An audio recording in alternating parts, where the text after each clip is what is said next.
We now move on to introduce the main theme of the day, Tirtha Yatra. Before I do so, can I call on group Kovur to please ascend the stage and group Lalgudi to get ready to go next after Kovur.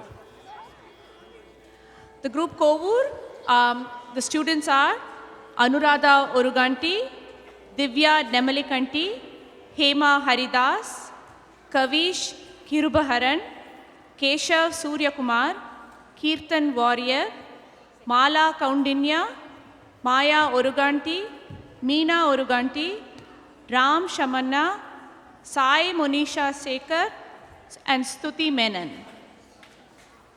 While they get seated, let us acquaint ourselves with a little more information about the main theme for today.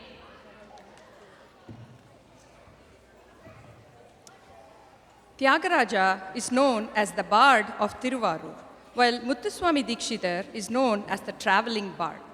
We reiterate that here to appraise all of you of the fact that Tyagaraja abhorred travel so much and he was rather much restricted to his puja room and his prayers. So it naturally followed that Tyagaraja composed most of his kritis on Lord Rama. While he was a much less traveled person, it intrigues us that he had indeed undertaken a pilgrimage in his later years of life and composed on deities other than Lord Rama. This is the main reason behind the choice of this topic for this year's theme. Tirtha Yatra today takes you to the temples that Tyagaraja visited outside Tiruvayyaru and the songs he composed on those deities. Despite his scorn for all pilgrimages, Tyagaraja did make one long journey when he was over 70.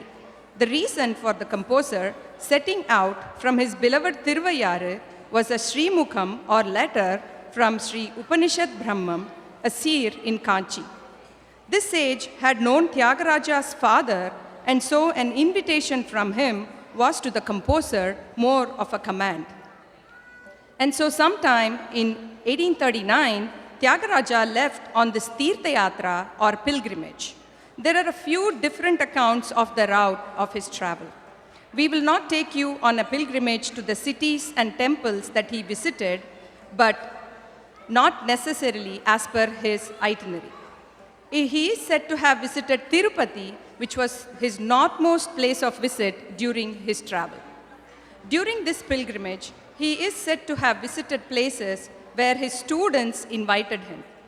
On the invitation of one such disciple, Kovur Sundaresha Mudaliyar, he spent some time at the temple town of Kovur.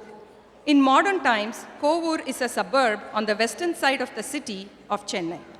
The temple in this town is dedicated to Lord Shiva in the form of Sundareshwara. Tyagaraja was so enamored by the deity and the temple that he is said to have composed a set of 5 kritis on this Lord. The small temple was praised in a manner that can only be termed as fulsome in these 5 songs. Thus were born 5 famous and extremely beautiful compositions on Lord Shiva, which are the following.